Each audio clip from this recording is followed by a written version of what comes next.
మహిమ కలుగును గాక. ఈ మధ్యాహ్నం వేళ ఇప్పుడు వచ్చిన మీ అందరికీ వందనాలు. దైవజనులు ప్రత్యేకమైన వందనాలు తెలియపరుస్తున్నాను. నిజమే, దేవుడు ఏ సమయంలో ఎవరిని ఏ విధంగా వాడుకోవాలనో ఆయన సమస్తం ఎరిగిన వాడు కనుక ఆయనకి అది సాధ్యమవుతుంది. ఆమేన్. అందరూ బాగున్నారా? ఏంది గంటన్నర లేచేయడానికి మీరు అందరూ నన్ను చూస్తున్నట్టుంది. అర్థమవుతుందా? ఇందాక మాస్టర్ గారు సహర్మన్ గారు లేచి ఇట్టా ఇట్టా అనండి అన్నప్పుడే మీకు అర్థమై ఉంటుంది అనుకుంటున్నాను నేను. ఈరోజు మనకు మూడిందే అన్నట్టు. స్తోత్రం కలుగును గాక. మీరందరూ నా పిల్లలు కనుక నేను స్వతంత్రంతో మాట్లాడుతున్నాను. అది తప్పుగా భావించింది. చప్పట్లు కొట్టండి గట్టిగా. హల్లెలూయా, హల్లెలూయా. ఇది ఏంటి? నేనైం కదా. ఈ మధ్యాహ్నం వేళ కొన్ని విలువైన మాటలు పంచుకోవడానికి పరిశుద్ధాత్మ దేవుడు నన్ను నిలవబెట్టారు. ఆ మాటలు పంచుకున్న తర్వాత మీ అందరి కొరకు భోజనాలు ఉన్నాయి. ఎవరు తిరిగి ఇళ్ళకి వెళ్ళొద్దు. చక్కగా భోజనం చేసుకొని కాసేపు ప్రార్థన చేసుకొని సాయంత్రం వరకు విశ్రాంతి తీసుకునండి. సాయంత్రం 7 గంటలకు ప్రార్థన ప్రారంభించబడుతుంది. త్వరగా ముగించడానికి మీరు తీసుకునే నిర్ణయాన్ని బట్టి పరిశుద్ధాత్మ దేవుడు కూడా మనకు సహాయం చేయనుగాక. సాయంత్రం మరో దైవ సేవకులు మన మధ్యలోనికి రాబోతున్నారు. ఈ శ్రేష్టమైన సమయాన్ని ఎవరు పోగొట్టుకోవద్దు. రాత్రికాల సమయంలో మరి నేనేమన్నా అన్నానో తెలియలేదు, చాలా మంది ప్రార్థనకు రాలేదు. ఈ పూట కూడా అందరు రాలేదు. స్తోత్రం కలుగును గాక. హల్లెలూయా. చివరి రోజు రేపు ఉంది. ఏ కూటం? బిర్యానీ కూటం. ఆ రోజు కనపడేటట్టున్నారు వీళ్ళందరూ. వాళ్ళకి సపట్లు పట్టండి. ఎంత ముందు ఉంటున్నారు. రాత్రి రావడం సంగతి ఏంటంటారు? వాళ్ళకు కూడా కొట్టినట్టేనా? మీకు మీరే కొట్టుకున్నట్ట? దేవునికి మహిమ కలుగును గాక. ఇప్పుడు కొంతమంది చేతులు ఎత్తట్లు. హల్లెలూయా.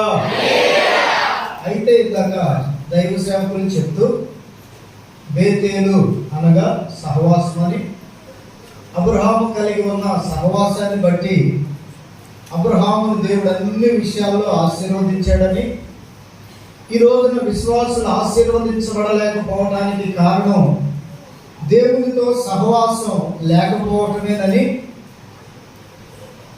చాలా విలువైన మాటలు దైవజనులు తెలియపరుస్తూ వచ్చారు. అర్థమైన వాళ్ళు అంటే ఊరకొచ్చేదే కదా అని ఆమె అంటున్నారు, హల్లెలూయా అంటారు, చప్పట్లు పడుతున్నారు. నిజంగా దేవునితో సహవాసం కలిగిన వారిని దేవుడు ఏం చేస్తాడంటే అన్ని విషయాల్లో ఆశీర్వదిస్తాడు. చెప్పండి, ఎన్ని విషయాల్లో? ఎన్ని విషయాల్లో?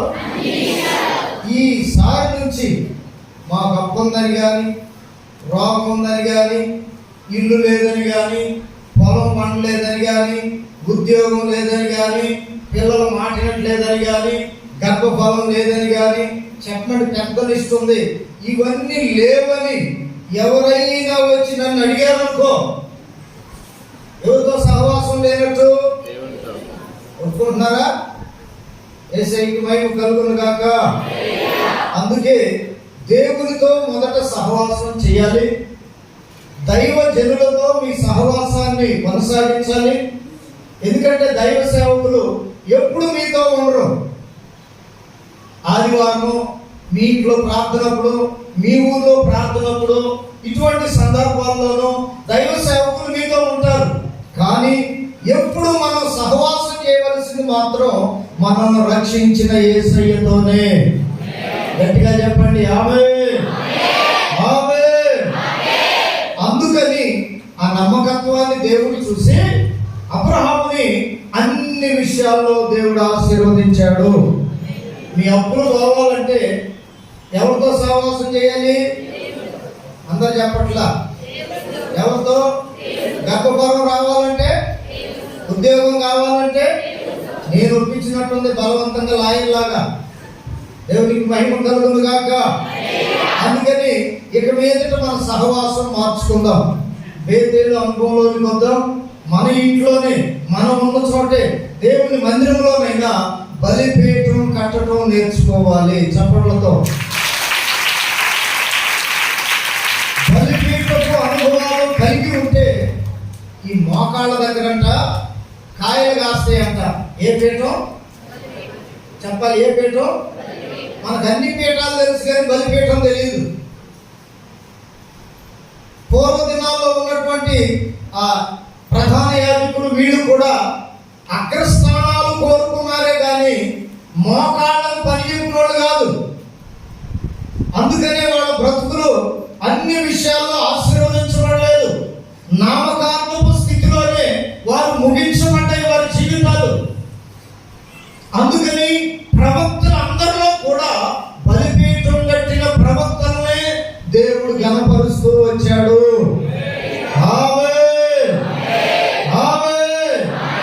ఆయనకి తేడా లేదు.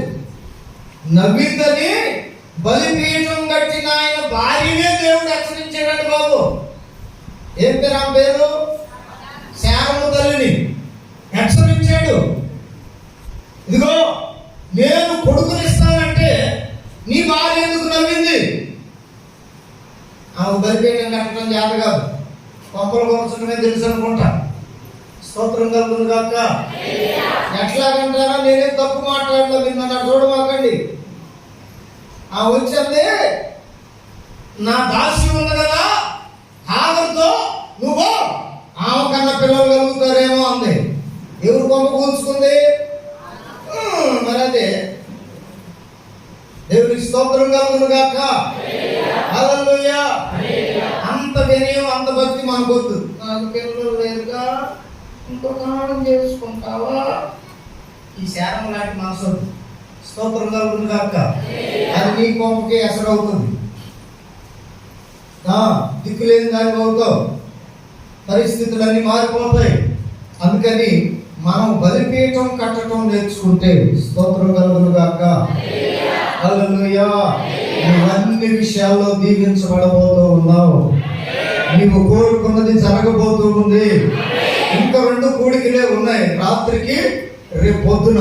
ఈ 2 కూడికల్లో నిన్ను నువ్వు ఎంతగా బలిపీఠం మీద సమర్పించుకుంటావో, నీలో ఉన్న మలినం, మస్టు, అపవిత్రత, పాపం, చూపులో పాపం, నడకలో పాపం, నీ కలిగి ఉన్న దానిని బట్టి పాపం, నువ్వు ప్రేమించే విధానంలో పాపం, ఎన్ని విధాలలో పాపం ఉందో వీటన్నిటినీ బలిపీఠం మీద నువ్వు సమర్పించగలిగితే, హల్లెలూయా హల్లెలూయా, నీకు కాక దేవుడికి ఎవరిని చేస్తారంటాడు? విశ్వాసం ఉన్నోడు చప్పట్లు కొడుతూ ఆమె చెప్పండి, గట్టిగా చెప్పండి, చెప్పండి. అందుకని అబ్రహాము దేవుడు ప్రేమించి అన్ని విషయాల్లో ఆశీర్వదించాడు. బలిపీఠం కట్టడం ప్రతి క్రైస్తవుడు నేర్చుకోవాలి. ప్రతి స్త్రీ తన ఇంట్లో పొయ్యి పెట్టడం తెలిసినా తెలియకపోయినా, వంట చేయటం వచ్చినా రాకపోయినా, ఎందుకంటే కర్రీ పాయింట్స్ ఉన్నాయి, పక్కన వాళ్ళు ఎవరైనా సహాయం చేస్తారు. కానీ బలిపీఠం కట్టడం నీ అంతట నీవే నేర్చుకోవాలి. స్త్రీలారా, మీరు నిజముగా ధన్యులు. ఎందుకంటారా? బలిపీఠం మీరు కట్టాలి, తర్వాత మీ ఆయన మోకాళ్ళు వంచాలి. ఇక్కడ పాత నిబంధనలో ఉన్నది ఏంటంటే, పురుషులను బట్టి స్త్రీలు రక్షించబడ్డారు. చప్పట్లతో గట్టిగా చూడండి. కావాలంటే ఆదికాండం నుండి మలాకి గ్రంథం వరకు ప్రవక్తల పేర్లే రాయబడ్డాయి. ఎక్కడో ఒకరు ఉంటారు ప్రవక్తనీయులు.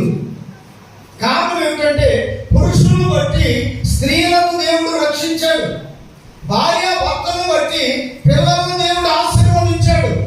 కొత్త నిబంధనకు వచ్చేటప్పటికి ఎక్కడ లెక్క చూడండి, ఎక్కడ సభ్యత్వం చూడండి, స్త్రీలదే పై చేయి అయిపోయింది.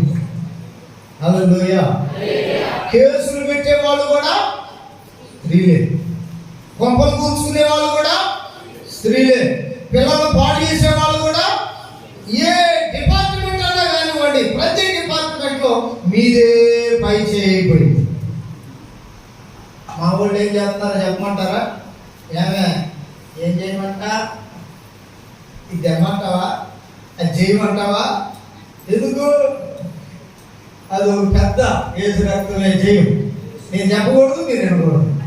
స్తోత్రం కలుగును కాక. చెప్పండి చెప్పండి హల్లెలూయా. మనలాంటి వారందరి మీద దేవునికి ఒక కోరిక కలిగిందంట. చెప్పండి కొడితే మీకు చెప్తానమాట. హల్లెలూయా.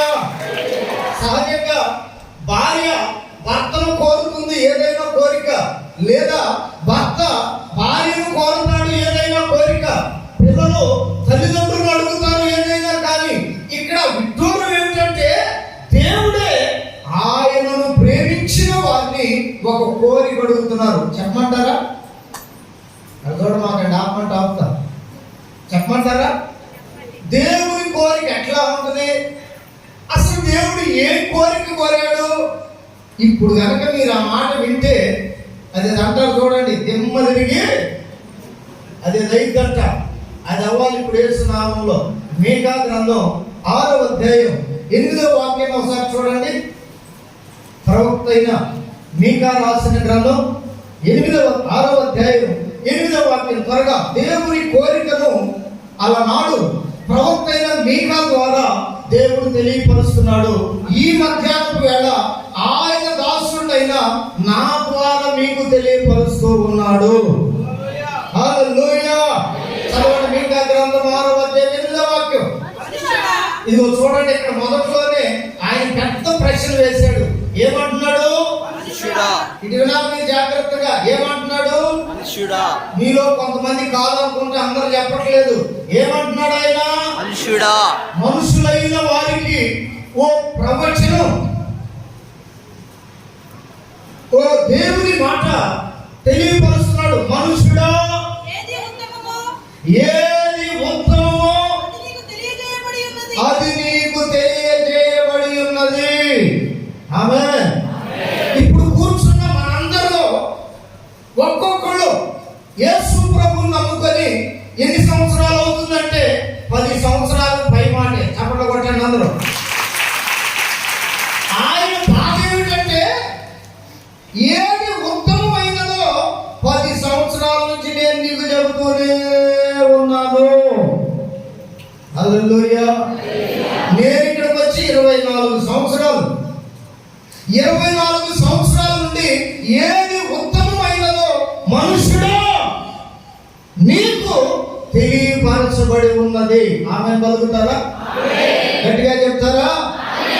ఎందుకైనా బాధ అంటే మనలను, మృగం లాంటి మనలను, క్రూరమైన ఆలోచన కలిగిన మనలను, పొరుగు వారిని మోసం చేస్తున్న మనలను, చెడిపోయిన మనసు కలిగిన మనలను దేవుడు ఏమనుకుంటున్నాడంటే మొదట మనుషులుగా మార్చాలనుకుంటున్నాడు.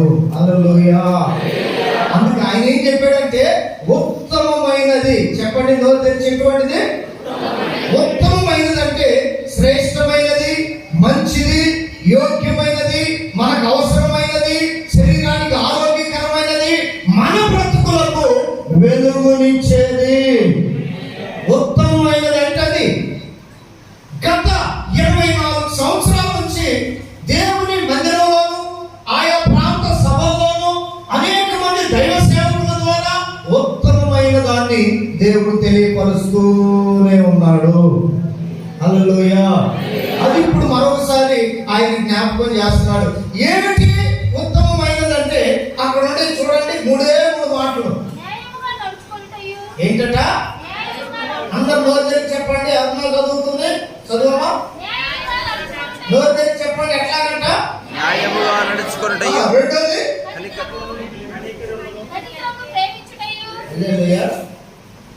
రెండో మాట ఏంటి? కనికరమును ప్రేమించుటయు. అందరూ చెప్పండి ఒకసారి. కనికరమును ప్రేమించుటయు. మూడోది ఏ మనసు? దీన మనసు కలిగి దేవుని ఎదుట ప్రవర్తించుటయు. ఇదే కదా యెహోవా నిన్ను కోరుచున్నాడు. చప్పట్లతో ఆయన కోరిక మద్దతుగా గట్టిగా కొట్టాలి, గట్టిగా కొట్టాలి, శక్తిని కోడేసుకొని కొట్టాలి. ఇది దేవుని కోరిక, ఇది దేవుని మాట, దైవజనుని నోట ప్రవక్త ద్వారా తెలియపరిచిన దేవుని మాట. మనిషి కోరటం సహజం, కానీ దేవుడు మనిషిని కోరుతున్నాడు. ఎంత తగ్గింపు కలిగినోడండి దేవుడు, ఎంత ప్రేమ కలిగినోడండి దేవుడు. ఆయన తగ్గింపు ఉండటం వల్లనే, ఆయన ప్రేమించడం వల్లనే ఈ రోజు వరకు మనం బతికి బట్ట కట్టుతున్నాము. ఆమేన్. లేకపోతే మనల్ని మించినటువంటి పౌలు గారు అంటారు కదా, పాపులలో ప్రథమ పాపిని. చెప్పండి, ఏ పాప అంట? పాపులందరూ ఒక పక్కన ఉంటే మన డిగ్రీ పైన అంట. ఏ పాపులు మనం? ప్రథమ పాపులు. అయితే దేవుడు కనికరించడం వలన ఇప్పుడు మనమేమయ్యామంటే ఆ పాపంలో నుండి కిందకి దిగి హల్లెలూయా న్యాయముగా నడుచుకునేవారుగా మారాము. చెప్పాలి ఆమేన్. ఎట్లా నడుచుకునేవారుగా? న్యాయముగా నడుచుకునేవారుగాను, కనికరమును ప్రేమించేవారుగాను, దీన మనసు కలిగి ఆయన సన్నిధిలో ప్రవర్తించేవారుగాను మారునట్లుగా. న్యాయంగా నడుచుకోవడం అంటే ఏంటి? చిన్న ప్రశ్న. మనం చేసే పనులన్నీ, మన నడకలన్నీ, మన మాటలతో కూడా న్యాయంగానే ఉంటుందా? పాపాత్మురాలైన స్త్రీని రాళ్లతో కొడుకు యేసు ప్రభు దగ్గర తీసుకొని వచ్చి ఆయన ఎదుట నిలవబెట్టి, ఈమె విషయంలో మాకు తెలిసిన న్యాయం ఏంటంటే ధర్మశాస్త్రం ప్రకారం, మోషే గారు చెప్పిన పద్ధతి ప్రకారం రాళ్లతో కొట్టి చంపటమే. చూసారా? లోకం మనకు నేర్పే న్యాయం, ధర్మశాస్త్రం మనకు నేర్పే న్యాయం, మోషే గారి ద్వారా దేవుడే చెప్పిన న్యాయం ఏంటంటే పాపమందు పట్టబడిన వారిని ఎట్లా కొట్టాలి? ఇది చూడాలి మరి, నన్ను ఎట్లా కొట్టాలి? ఒకసారి అక్కడ ఆగి ఆలోచిస్తే రోజుకు మనల్ని రాళ్లతో ఎన్నిసార్లు కొట్టాలో. నేను అబద్ధం చెబుతున్నారా? యేసయ్యకు మహిమ కలుగును గాక. కొందరికి నోరు తెరిస్తే అబద్ధం, అది న్యాయమా? చూడద్దు సీరియల్ అంటే అది న్యాయమా? వెళ్ళమాకండి అవిశ్వాసం దగ్గర కంటే పోయి చేతులు కలుగుతాం, అది న్యాయమా? ఏది న్యాయం? వాళ్ళకి తెలిసి న్యాయం ఏంటంటే యేసు ప్రభు దగ్గరికి వచ్చి అంటారు, మాకు తెలిసిన న్యాయం ఇది. హల్లెలూయా హల్లెలూయా. రాళ్లతో కొట్టి చంపటమే. ఏదైనా పాపం ఫలానా మనిషి చేసింది అని మాకు తెలిస్తే ఇల్లు తిరిగి డబ్బు కొట్టడమే. ఇంట్లో ఉన్న వారిని తెచ్చి రోడ్డు మీద పడేయటమే. రాళ్లతో కొట్టి చంపటమే, నిందించటమే, అవమానించటమే, లేని మాటలు కల్పించి పలకటమే. ఇదే మాకు తెలిసిన న్యాయం. ఇదే మోషే గారు మాకు చెప్పారు. యేసు ప్రభువా, నీకో పేరు ఉంది కదా, ఏ పేరని? న్యాయాధిపతి అయిన దేవుడు.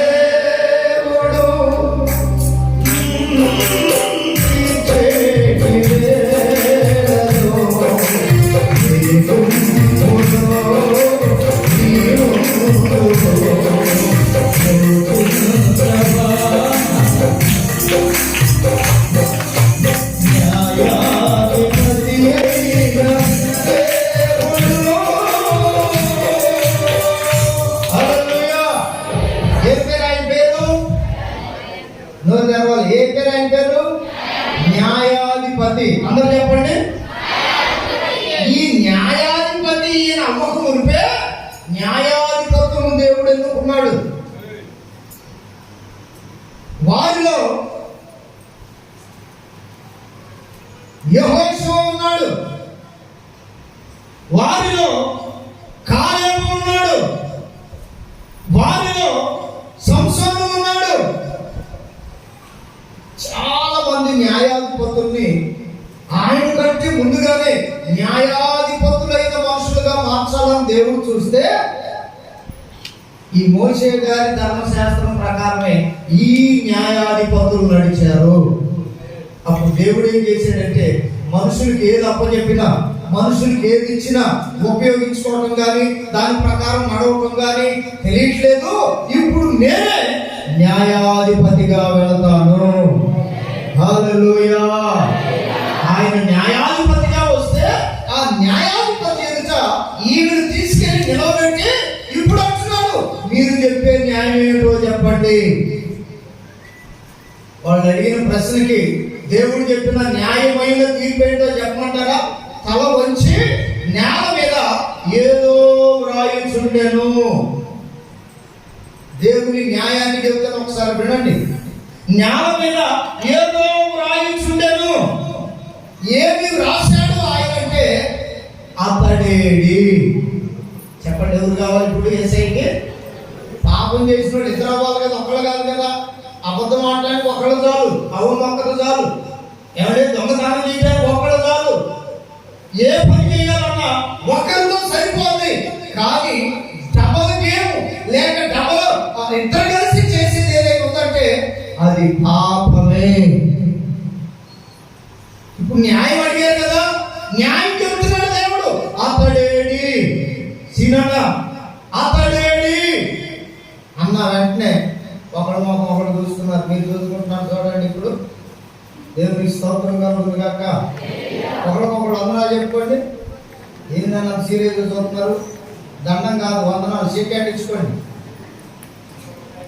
అయిపోయిందిలే, మీరు నన్ను సీరియస్గా చూడద్దు. హల్లెలూయా, హల్లెలూయా. చెప్పండి అందరూ హల్లెలూయా. మీరు ఎంత యాక్టివ్గా ఉంటారో తొందరగా ముగిస్తా. దేవునికి మహిమ కలుగును గాక. యేసు ప్రభు ఏమన్నాడంటే, అతడేడి. చెప్పండి అందరూ, ఎవరు కావాలి ఇప్పుడు ఆయనకి? ఆయన న్యాయం తీర్చడానికి ఎవరు కావాలి? ఒకడు ఉన్నాడు అక్కడ. తప్పు చేసినోడిని పక్కన పెట్టి,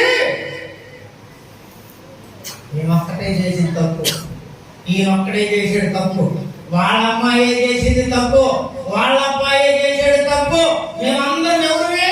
మోషే భక్తులు. ఊపండి ఒకసారి, ఊపుడు. మేమందరం ఎవరివి? మోషే భక్తులు. దేని కింద మేమందరం? ధర్మశాస్త్రం కింద ఉన్నాం. న్యాయం లేని తీర్పు, అన్యాయమైన తీర్పు. అదే జనులు న్యాయాధిపతి అయిన యేసయ్యకి అన్యాయమైన తీర్పు తీర్చారు. మనుషులకే కాదండి, వాళ్ళు దేవునికి కూడా అన్యాయమైన తీర్పు తీర్చి బరబ్బను వదిలేయండి, యేసును సిలువ వేయండి. ఆ అన్యాయమైన తీర్పు వలన మనకు న్యాయం జరిగింది. చప్పట్లు పట్టండి కానీ. ఆయన అన్యాయమైన తీర్పు తీర్చడం వలన మనకు న్యాయం జరిగింది. అందుకని దేవుడు మనలో ఏం కోరుకుంటున్నాడంటే, మీరు న్యాయముగా నడవండి. ఆమేన్, హల్లెలూయా. న్యాయముగా నడుచుకోవడం నేర్చుకోండి. న్యాయముగా నడవడానికి ప్రతిదినం ప్రయత్నం చేయండి. బలిపీఠం కట్టడం అంటే అంత ఈజీ కాదు, న్యాయంగా నడవటం అంటే అంత సులువు కాదు. హల్లెలూయా. చెబుదాం గట్టిగా హల్లెలూయా. ఆయన మరలా తలపైకి ఎత్తాడంటే అక్కడ రాయబడ్డ సంగతులు భలే ఆశ్చర్యంగా ఉంటాయి. తల వచ్చేమో ఏదో రాశాడు, ఏమిటి రాసిందంటే అతడేడి అని. తర్వాత తలపైకి ఎత్తన్నాడు, మీలో పాపం లేని వాడెవడో. స్తోత్రం కలుగును గాక. చెప్పాలి చెప్పాలి హల్లెలూయా. ఏమా ముమ్మరంగా రాయి వెంబడి రాయి పట్టుకొని రాళ్లతో కొడుతూ ఆమెకు రక్తం కారుతున్నా, స్పృహ కోల్పోతూ ఉన్నా, పడిపోతున్నా, పైకి లేపాలన్న ఇంగిత జ్ఞానం కూడా లేకుండా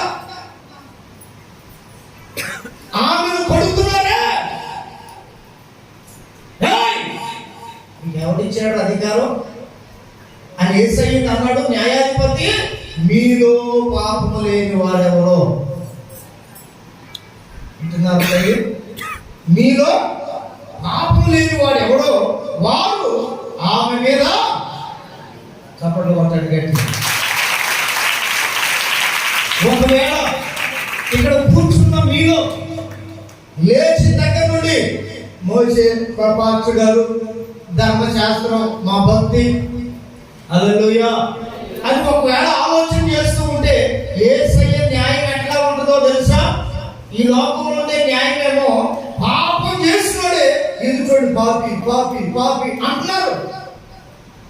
తప్పు చేసినోడే ఎదుటోడు పట్టుకునే ఇది తప్పుతాడు, ఇది భార్య ఏదే భార్యనే చెప్పడం చేస్తాడు, పిల్లలు పెంచడం చేస్తాడు అని ఈ తప్పు చేసినోడే ఎదుటోడు తప్పుతోడు తప్పుతోడు తప్పుతోడు అంటున్న లోకంలో ఉన్నాము. ఇప్పుడు క్రైస్తవుల మీద కూడా వచ్చిన పెద్ద నిందేదో చెప్పమంటారా? మోడీ గారికి తెలిసిన గొప్పతనం ఏంటో చెప్పమంటారా? దేవునికి స్తోత్రం కలుగును గాక. చెప్పండి గట్టిగా హల్లెలూయా. బీజేపీ ప్రభుత్వానికి మోడీ గారికి తెలిసినటువంటి సంగతి ఏమిటంటే ఇదిగో లోకంలో ఉన్న న్యాయమే. ఏంటంటే బాబు న్యాయం అంటే క్రైస్తవులు అందరూ తప్పు చేస్తున్నారు. ఏం చేస్తున్నారు? ఏం చేస్తున్నారు? ఎవరు? ఏంటో వీళ్ళు చేస్తున్నా తప్పంటే మేము రాళ్ళతో కొడుతున్నా, నింద వేస్తున్నా, యేసు ప్రభు తప్పుడని ప్రచారం చేస్తున్నా, బైబిల్ భూత పుస్తకం అని ప్రకటిస్తూ ఉన్నా, 10 మందిని దొంగ సాక్షులు పెట్టుకొని మేము ఇంత చేస్తున్నా. క్రైస్తవులు ఏం చేస్తున్నారో తెలుసా? యేసయ్యా మోడీ గారిని దీవించండి చప్పట్లతో, మోడీ గారి ప్రభుత్వాన్ని ఆశీర్వదించండి చప్పట్లతో.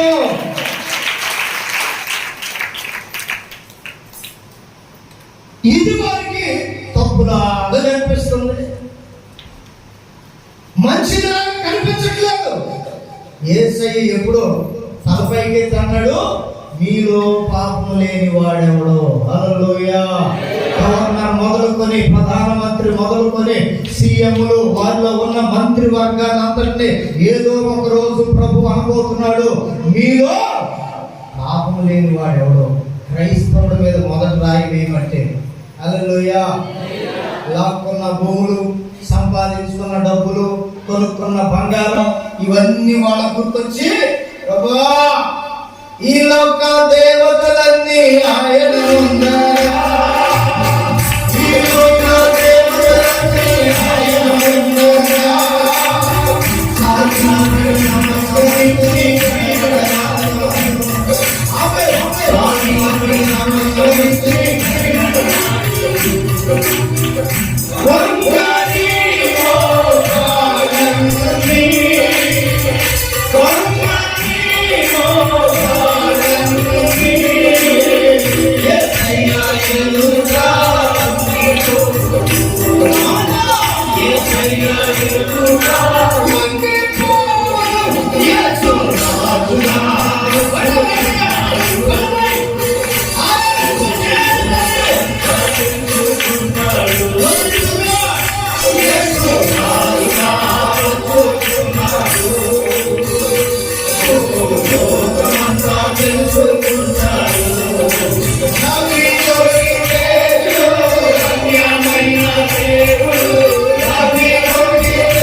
కీడు చేస్తున్న వారికి ఇంకొక అద్భుతం చెప్పమంటారా?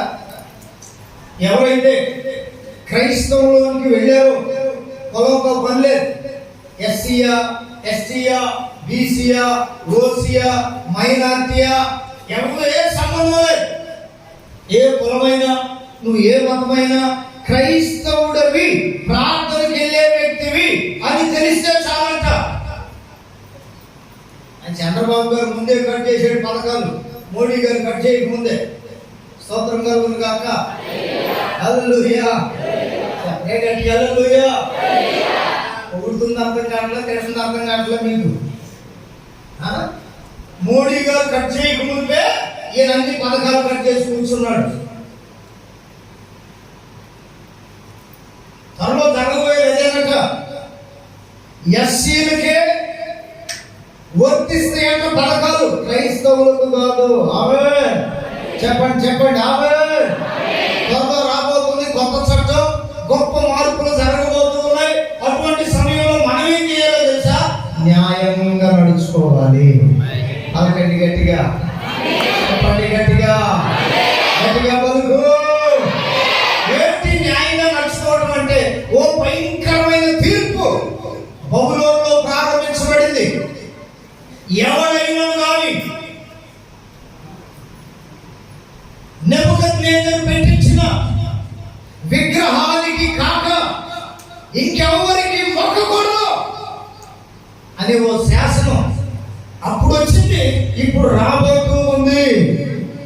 అయితే బబులోనులో న్యాయంగా నడిచే 3 మనుషులు ఉన్నారు. ఆ 3కి చప్పట్లు కొట్టండి.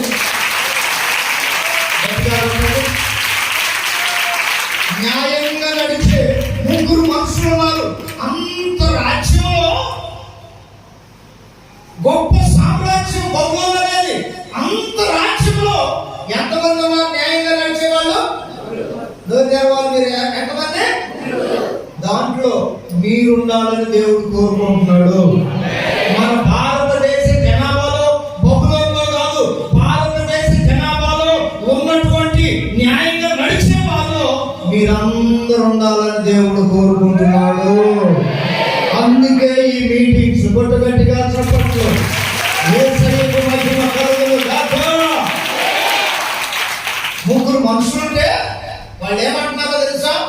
మేము దేవునికి తప్ప, అలాగే మేము దేవునికి తప్ప బొమ్మలకు మొక్కం.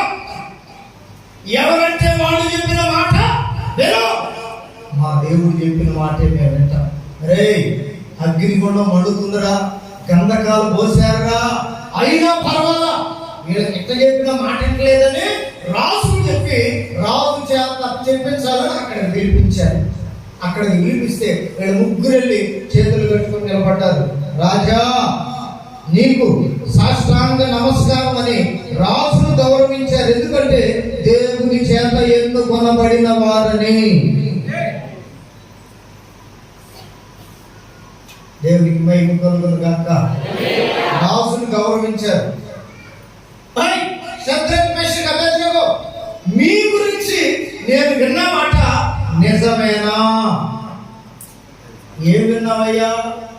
మీరు నేను చేయించిన విగ్రహానికి మొక్కలేదని, వీణయు సింఫోనియు వినబడినప్పుడు మీరు సాష్టాంగ పడలేదని నేను విన్న మాట నిజమేనా? రాజా నీ విన్న మాట నిజమే, అయితే ఎందుకు చేయలేదు? మాకు దేవుడు నేర్పింది ఏంటో చెప్పమంటారా? న్యాయంగా నడవమని చెప్పాడు. స్తోత్రం కలుగును గాక.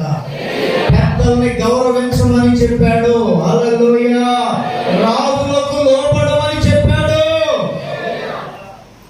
దేవుడు చెప్పిన మాట మేము విన్నాం, నీకు లోబడ్డాం, ఇక్కడ దాకా వచ్చాం. పెద్దలను పిలిచారు, గౌరవించి వచ్చాం. ఆ దేవుడు చెప్పిన మాట మేము నెరవేరుస్తున్నాం. నా ముందు వచ్చి మీరు ఇట్లా మాట్లాడతారేమనరా? ఇందు గురించి నీకు ప్రత్యుత్తరం ఇవ్వవలసిన అవసరం నాకు లేదు. ఇదిగో ఈ వేడికి గల అగ్ని గుణంలో నుండి రక్షించి తప్పించుటకు మా దేవుడు సమర్థుడు. అందుతారు గట్టిగా. ఎవరు మన దేవుడు? గట్టిగా చెప్పాలి. ఎవరు మన దేవుడు? అసలు మోడీ గారిని ఎన్నుకుంది ఎవరో తెలుసా? దేవుడు. ఫరో హృదయం కట్టిపరిచింది ఎవరో తెలుసా? దేవుడే. ఇప్పుడు మోడీ గారి హృదయాన్ని, అమిత్ షా గారి హృదయాన్ని కట్టిపరిచింది ఎవరో తెలుసా? ఏర్పడాలి. అప్పుడే మన న్యాయం ఎంతగా దేవుణ్ణి న్యాయంతో నడుస్తున్నామో మనకు అర్థం కావాలి. అందుకోసమే ఈ గుబులు, అందుకోసమే ఈ తెగులు, అందుకోసమే ఈ మారణ హోమం. దేవునికి మహిమ కలుగును గాక. గంధకాలు పోయండి, 700 ఎక్కువ చేయండి, అయినా పర్వాలా, మా దేవుడు మమ్మల్ని రక్షిస్తాడు. పలకరే గట్టిగా. ఇదే దేవుడు కోరుకుంటుంది మనల్ని. రక్షిస్తానని ఆయన చెప్తున్నాడు, ఏమో అని మనం భయపడతాం. అది ఏందనుకుని ఎదురుకున్నది అగ్ని. చెప్పండి రా బాబు, ఏంది ఎదురుకున్నదేంటి? ఏం పోసారు దాంట్లో? గంధకం పోసారు. ఈ గుండానికి భయపడితే రేపు రాబోయే నరకం అనే గుండం, హల్లెలూయా, దాని నుండి తప్పించడానికి యేసయ్య మనం ఒక కోరిక కోరుతున్నాడు. అదేమిటంటే న్యాయముగా నడుచుకోకండి. ఎవరి ముందైనా, ఎంత గొప్పవాడు ముందైనా, ఎటువంటి పరిస్థితుల్లోనైనా, అన్ని ఉన్నా, ఏమి లేకపోయినా, దరిద్రుడు అని అన్నా, ధనవంతుడు అని పొగిడినా, ఎటువంటి పరిస్థితి అయినా న్యాయముగా నడుచుకోమని ప్రభు మనల్ని కోరుకుంటున్నాడు.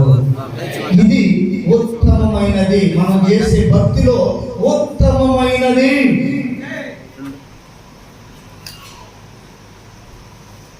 ఈ లోక దేవతలందరిలో, వేల్పులలో యేసయ్య ఎట్లా గనుడో, దేవుడు ఎట్లా గనుడో, ఉన్నటువంటి భూమి మీద ఉన్న క్రైస్తవులందరిలో కూడా నీవు ఉత్తమమైన దానిగా కనపడాలి. నీవు ఉత్తమమైన వ్యక్తిగా కనపడాలి. నీవు ఉత్తమమైన సేవకునిగా దేవుని ఎదుట నిలవాలి. ఇది దేవుని కోరిక. దేవుడు మనం కోరుకుంటున్నదే. నిలబడటానికి సిద్ధపడ్డారు, చంపటానికి రాజు సిద్ధపడ్డాడు, అగ్నిగుండం 7 ఎక్కువ చేశారు. ప్రియమైన వాళ్ళరా, వీళ్ళ కంటే బలమైన వారిని ముగ్గురిని ఎత్తుకొని వెళ్ళి లోపల పడేశారు.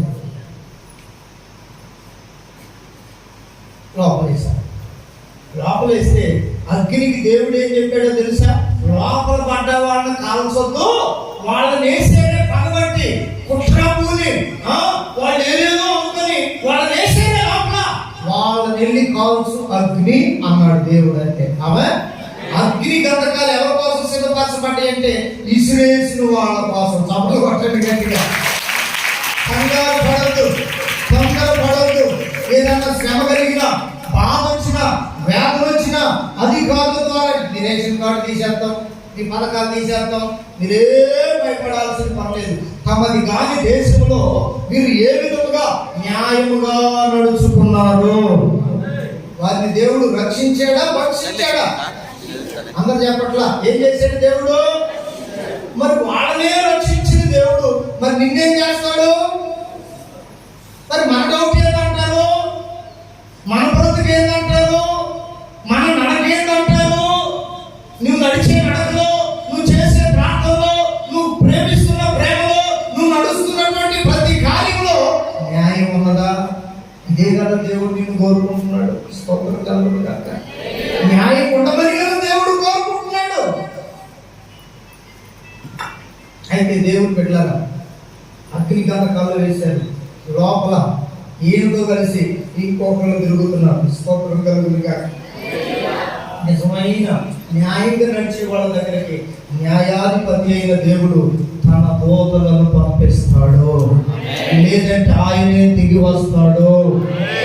వారికట అగ్ని వాసన కూడా వారి శరీరం మీద ఎంటుకొని కూడా కావలేదట. చప్పట్లు కొట్టండి.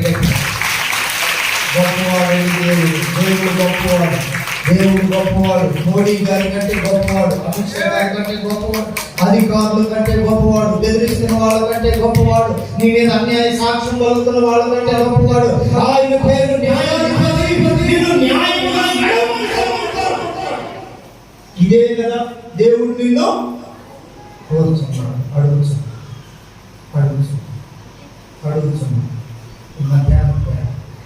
ఆకలి అనేది రోజు అయింది కానీ దేవుని మాటలు రోజు దొరకవు.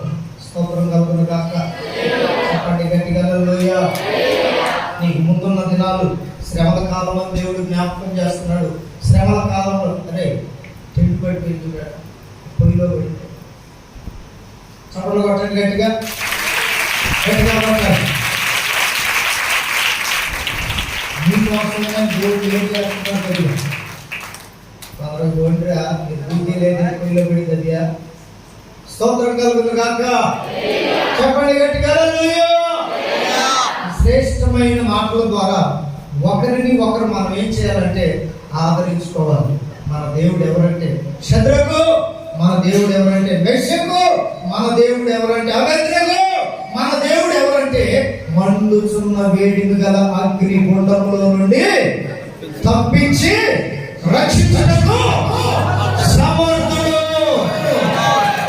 వాళ్ళని రక్షించడానికి కారణం ఏంటో చెప్పమంటారా? వాళ్ళు రోజు బలిపీఠం కట్టేవాళ్ళు. అర్థమవుతుందా?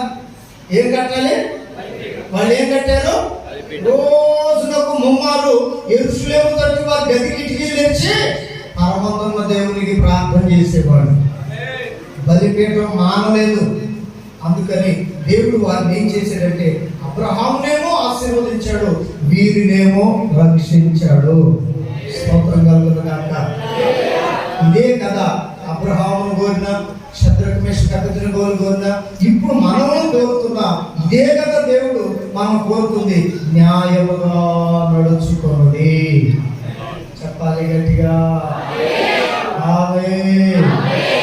అందరిలో మీరు ప్రత్యేకముగా కనపడండి. ఎట్లా కనపడాలి మనం అంటే దేవుని మందిరానికి వచ్చేటప్పుడు తెల్లని వస్త్రాలు వేసుకొని రావటం అనేది ఓ ప్రత్యేకత.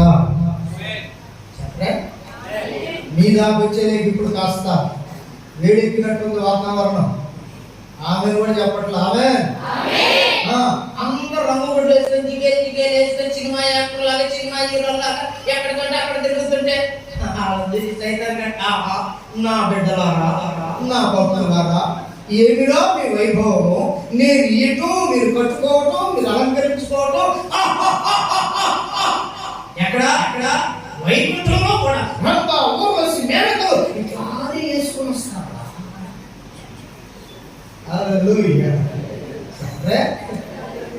అదే మరి మందాకొస్తే అర్థమైంది. ఏదైనా స్తోత్రం కలుగును గాక. చేతులెత్తి గట్టిగా హల్లెలూయా. ఎక్కడ? వైకుంఠంలో, స్వర్గంలో కూడా. అమ్మ ఎక్కువ భర్తలు కోరుకునేది ఏంటో తెలిసి నా భార్య ఓ నేనే ఈ నెలలో కరెక్ట్ ఉంటే అన్ని నెలలో బాగుంటాయి. స్తోత్రం కలుగును గాక. చెప్పండి హల్లెలూయా. హల్లెలూయా. అందుకని ప్రియమైనటువంటి వాళ్ళు కాదు మనం, వాళ్ళు ఎవరో అసలు ఉన్నారో లేదో కూడా మనకు తెలియదు. స్తోత్రం కలుగును గాక. దేవుడైతే ఉన్నాడు. శద్రకు మేషకు అబేద్నెగో దగ్గరికి దిగి వచ్చాడు. నేటి వరకు మనల్ని కాపాడుతున్నాడు. మన రూపం ఎట్లా ఉండాలంటే అందరిలో ప్రత్యేకంగా ఉండాలి. ప్రత్యేకంగా ఉండాలి.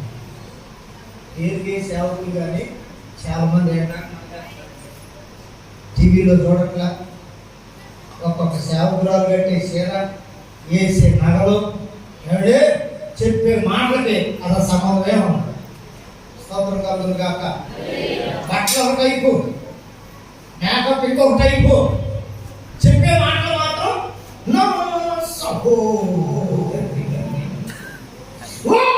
దేవుడు ఏమో చెప్పట్లా. వినపడుతుందా? ఇదా న్యాయంగా నడుచుకోవటం? నువ్వు ఏడన్నా తిరుగు, ఏమన్నా కట్టుకో, ఏదైనా మేకప్ వేసుకో, చెప్పడం మాత్రం అని చెప్పమన్నాడా? ఇదా న్యాయం అంటే? దేవునికి స్తోత్రం కలుగును గాక. చెప్పాలి గట్టిగా హల్లెలూయా. ఎందుకంటే చాలా మంది బుద్ధి లేని వాళ్ళు అటువంటి వాళ్ళని ప్రోత్సహిస్తున్నారు. న్యాయంగా నడిచే వారిని, న్యాయంగా బ్రతుకుతున్న వారిని, రోషం కలిగి సేవ చేస్తున్న వారిని పట్టించుకోవట్లేదు. వారి మీద ఉన్న ఆత్మే, అలంకారపు ఆత్మే, వారి మీద ఉన్న ఆత్మే, మేకప్ వేసుకునే ఆత్మే, వారి మీద ఉన్న ఆత్మే, రంగు గుడ్డలు కట్టుకునే ఆత్మే వీరి మీద కూడా వస్తుంది. ఆమె చెప్పట్లే మీరెవరు? మీ మీదకి రాదులే, మీరు లేరుగా ఉన్నారా? ఉంటే ఖచ్చితంగా వచ్చింది, దాంట్లో డౌటే లేదు. స్తోత్రం కలుగును గాక. ఓకే, ఇది న్యాయంగా నడుచుకోవాలి. ఒకవేళ న్యాయంగా నడుచుకోకపోతే అన్యాయం అనేది ఎట్లా ఉంటుందో ఇప్పుడు రుచి చూపిస్తాం మీకు. ఇవన్నీ ఒకసారి కొరింథీయులకు రాసిన మొదటి పత్రిక 6వ అధ్యాయం 9వ వాక్యం తీయండి. కొరింథీయులకు రాసిన మొదటి పత్రిక 6వ అధ్యాయం 9వ వాక్యాన్ని చదువుకుందాం. చూడండి, ఇందాటి వరకు న్యాయం న్యాయం అన్నాడు దేవుడు, ఇప్పుడు అంటున్నాడు అన్యాయస్తులు దేవుని రాజ్యమునకు వారసులు కానేరని మీరెరుగరా. చూడండి దేవుని బిడ్డలారా, ఎవరంట వీళ్ళు? ఓ మీరు కూడా అన్యాయస్తులు మారిపోయినట్టుంటారే. ఎవరంట వీళ్ళు? గట్టిగా చెప్పాలి. ఇప్పుడు దాకా నేను కూడా మీతో పాటే కూర్చున్నానా? ఇందాక మిమ్మల్ని లేపాడా? ఇప్పుడు నన్ను లేపాడు దేవుడు. ఇది న్యాయమే కదా? వీళ్ళు ఎవరు కలగ మీలో కనపడుతున్న అన్యాయం ఈ విషయం. స్తోత్రం కలుగును గాక. చెప్పండి గట్టిగా హల్లెలూయా. చేతులు ఎత్తండి అందరూ ఒకసారి. ఇది పరలోక ఆరాధన అంటే. నీ పని నువ్వు చేయి, నా పని నేను చేస్తే ఈ కాదు. ఆమేన్. చెప్పండి గట్టిగా హల్లెలూయా. ఇక్కడ అంటాడు, ఒకవేళ మీరు న్యాయంగా ఉండవు, తెల్లబట్టలు వేసుకో, అన్ని పెట్టుకుంటావు, అంతా చేస్తావు, మాకంటే గొప్ప ఎవరు? మాకు తట్టలు ఉంది, మూటలు ఉంది. ఏంటది? ధనం, బంగారం. అది ఒకవేళ మీరు అనుకుంటే నాకు సంబంధం ఏమి లేదు.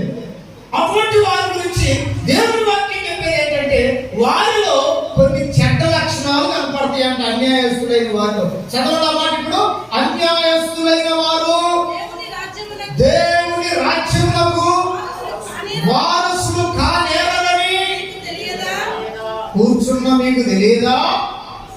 ఒకప్పుడు నీవు ఆ స్థితిలో ఉన్నావని, ఒకప్పుడు ఆ విధంగా ప్రవర్తించావని, ఒకప్పుడు వాళ్ళు చేసి నువ్వు చేసావని, ఇప్పుడు నీవు న్యాయముగా నడుచుకుంటున్నావు గనుక హల్లెలూయా. విడిచిపెట్టి వచ్చిన వాటిని, అవసరం లేదనుకున్న వాటిని మరలా వెళ్ళి కలవటం వలన, పొందటం వలన, తెలుసుకోవటం వలన, నడవటం వలన ఏమవుతుందంటే అన్యాయస్తులం అయిపోతున్నాం. చెప్పండి, నోరు తెరిచి ఎట్లయిపోతున్నాం? అన్యాయస్తులు దేనికి వారసులు కారట? నోరు తెరవాలి అందరూ. దేనికి? దేవుని రాజ్యానికి వారసులు కానేరని మీరెరుగరా అని అక్కడ కొన్ని క్వాలిఫికేషన్ ఇచ్చాడు, కొన్ని అర్హతలు ఇచ్చారు. ఎవరు దేవుని రాజ్యానికి అర్హులు కారు? చదవండి తల్లి ఒక్కొక్క మాట. అది మోసపోకుడి. నెంబర్ 1 ఎవరంటే వీళ్ళు?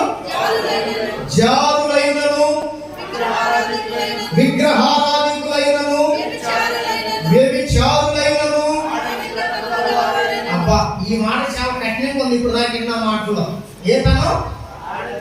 చెప్పండి బాబు, ఏ తనం? మనకే వేరు. వేస్తే అదొక స్టెప్ అన్నమాట. ఈ మధ్య ఒకడు వచ్చాడు, ఆడే శ్రీనివాసరావు. తెలుసా శ్రీనివాసరావు అంటే? అబ్బో ఎవడాడు? అరే చెప్పండి, మీకేది పైన నేను చెప్తుంటే ఎవడాడు? ఏం పేరు? పేరు శ్రీనివాసరావు. ఎట్లా మారాడు? అతను బాగా నడిచేవాడు మనిషిలా. ఇట్లా ఎట్లా పడుతున్నాడంటే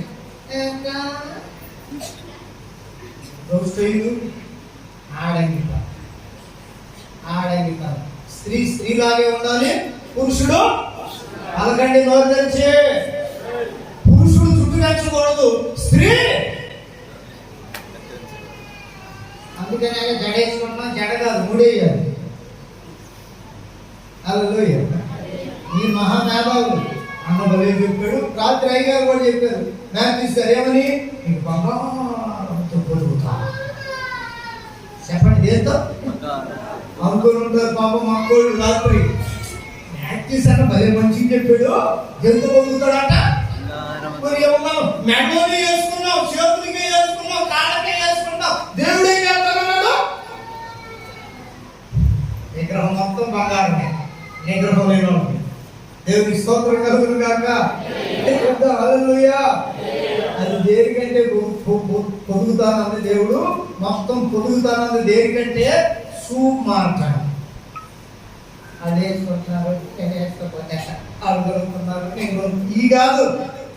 ఆ సూప్లో లోపల నుండి పొదుగుతానంటే ఏదో అనుకునేది. స్తోత్రం కలుగును కాక చెబుదాం గట్టిగా హల్లెలూయా. వాడు కూడా అంతేనండి, వేసేదేదో దాంట్లో. ఈ మధ్య ఏం చేసాడు తెలుసా? ఉన్నట్టుగా ఉండి మంగళగిరిలోంచి ఒక అమ్మాయిని లేపుకొని పోయాడు. ఏంది సొంతం మెదడు పెళ్లి చేసుకున్నావు అంటున్నాడు. ఎవడాడు?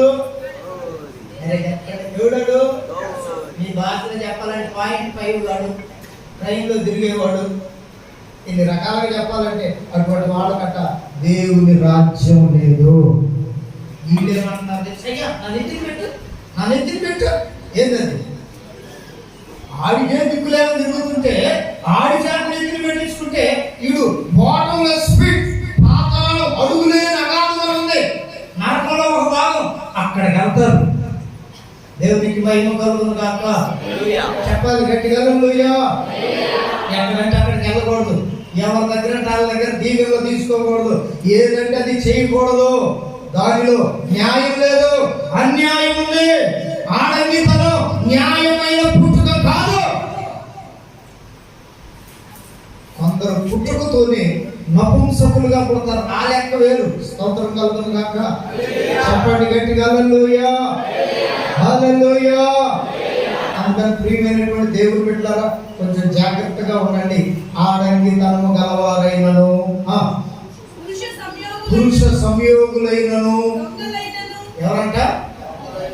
దొంగలైనను, లోబులైనను, ఎవరంట?